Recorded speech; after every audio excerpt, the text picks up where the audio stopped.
Welcome to this UniLogic tutorial. UniLogic is the complete application development environment for our Unitronics UniStream control platform. Hello, my name is Dan Logie. I am an applications engineer for Unitronics.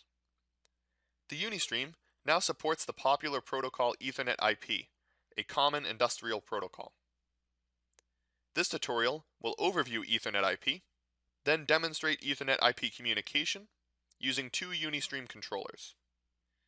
Ethernet IP enables communication between two devices over an Ethernet network. The protocol is popular in many industries, including third-party I/O communication, control devices, safety devices, motion control, and more. Our team at Unitronics has had success communicating to a variety of devices, including an Aeromag I/O module, a SMC drive, a SICK Vision system, and more. Within UniLogic, the communication uses the CPU IP address for Ethernet IP protocol.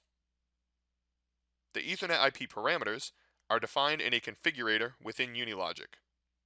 No ladder programming is required. The Ethernet IP logo, shown here, can now be used when near a UniStream product picture and a Unitronics logo.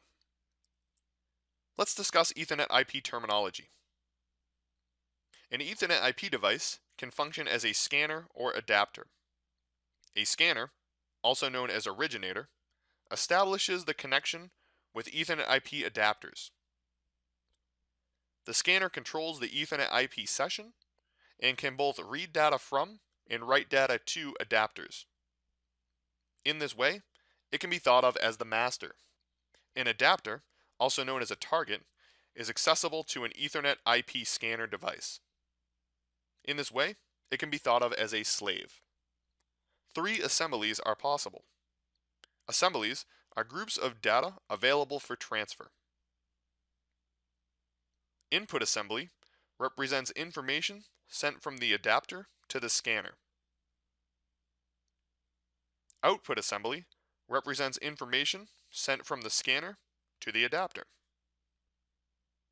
Finally, a configuration assembly may be present, which contains additional information regarding the adapter. Each group of data will have a pointer to reference the information. This pointer is called an assembly instance. T2O assembly instance represents target to originator. This will be the pointer for the input data. O2T assembly instance represents originator to target. This will be the pointer for the output data. Config assembly instance will be the pointer for the configuration data. Here is an example of a scanner set up within UniLogic. The node IP is the IP of the adapter that the scanner will connect to. RPI, this is the frequency of the communication in milliseconds. Below are tables of sample adapter information of a third-party device. This device was an SMC drive. Note that two settings are available on the SMC device: data int and data sint. For this example, data int will be referenced. Let's discuss the information found in these two tables. The top table contains T2O and O2T assembly instance pointers. T2O is found in the inputs row and is set to a value of 100. O2T is found in the outputs row and is set to a value of 150.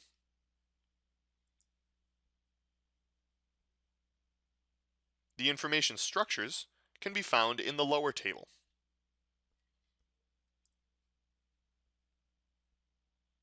Input structure is found in the input row. The structure is three 16-bit integers, referenced here as words. When configuring the scanner in UniLogic, either an array or struct must be created to match this format.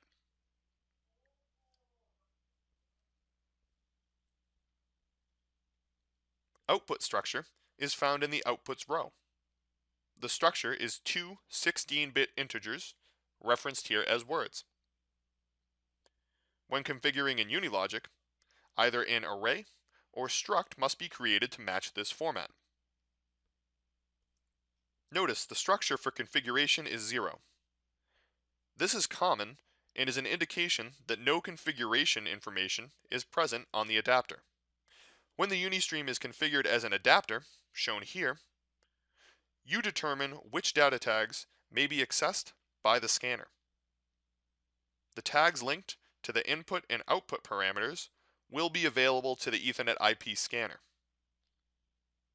T2O and O2T assembly instances will be the pointers the scanner must use to reference this data.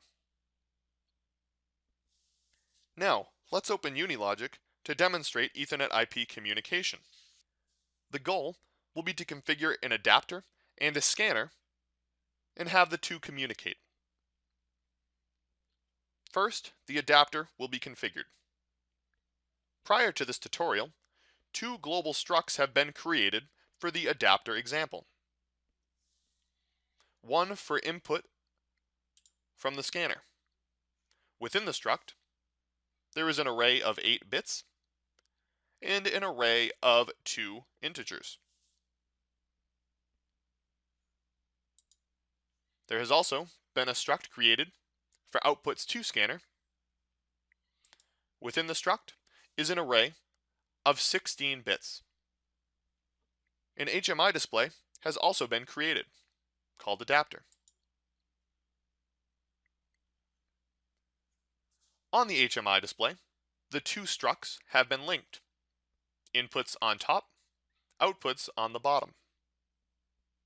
To begin the scanner Ethernet IP configuration, we must first set the CPU IP address. Navigate to Solution Explorer,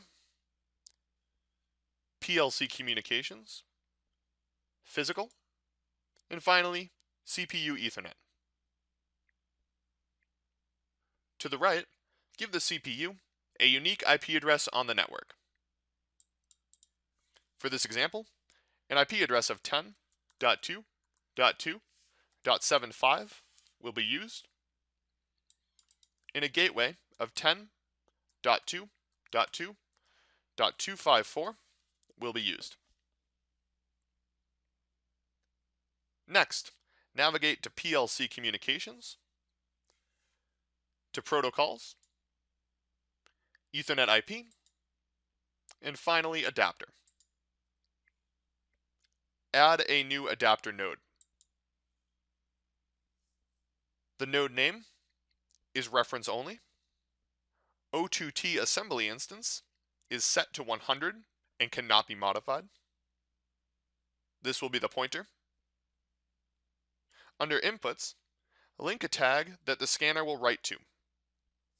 In this tutorial, inputs from scanner will be linked.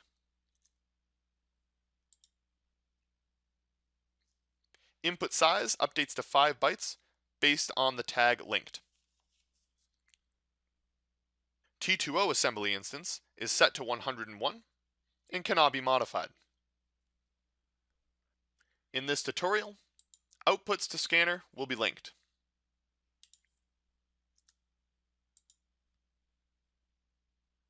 The output size updates to 2 bytes based on the tag.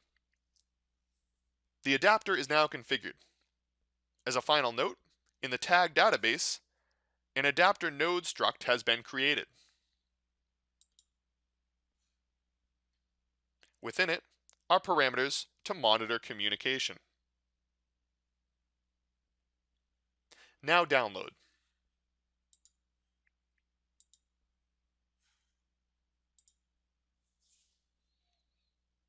The download is complete. Prior to this tutorial, two global structs have been created for the scanner example. One for inputs from adapter. Within it is an array of 16 bits. A second struct was created, outputs to adapter. Within it is an array of 8 bits and an array of two 16-bit integers. An HMI display has also been created, called scanner.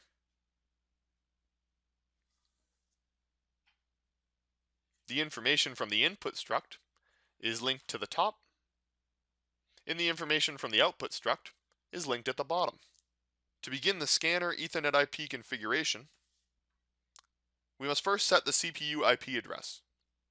Navigate to the Solution Explorer, PLC Communications, Physical, and CPU Ethernet. To the right, give the scanner an IP address that is unique on the network. For this example, 10.2.2.76 will be used, and a gateway of 10.2.2.254 will be used. Next, navigate to PLC Communications, to Protocols, Ethernet IP, and finally Scanner. Add a new scanner node. Node name is for reference only. The node IP will be the IP address of the adapter that the scanner will connect to. From the previous adapter example, we know this IP address will be 10.2.2.75. The RPI is in milliseconds resolution. The default value is 16. This can be changed using the drop-down menu. The remaining parameters must match the adapter parameters. T2O assembly instance of the adapter was 101.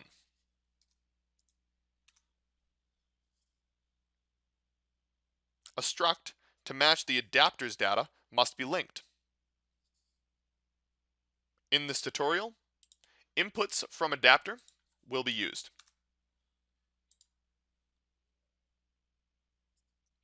The input size updates to 2 based on the tag linked. The O2T assembly instance of the adapter was 100.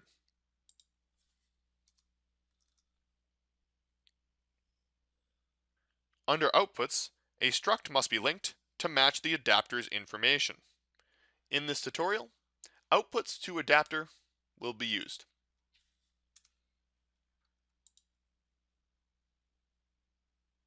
The output size updates to 5 bytes based on the tag linked. The configuration parameters are set up in a similar fashion.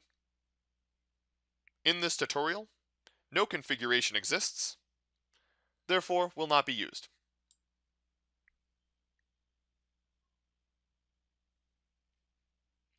A scanner is now configured. In the tag database, a scanner struct is created. Within it are parameters to monitor information. Now download.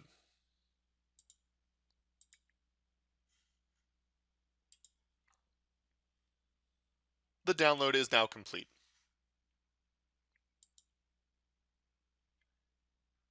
To demonstrate that the communication is successful, 2 VNC viewers are open on my PC, one connected to the scanner, the other to the adapter. Outputs can be changed on the scanner. The change is then reflected on the adapter.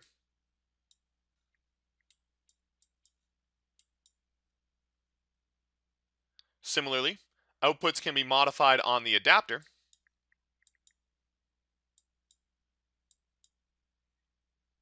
And the inputs of the scanner will update. This concludes the tutorial on Ethernet IP protocol. Please visit our YouTube page for additional tutorials. Thank you.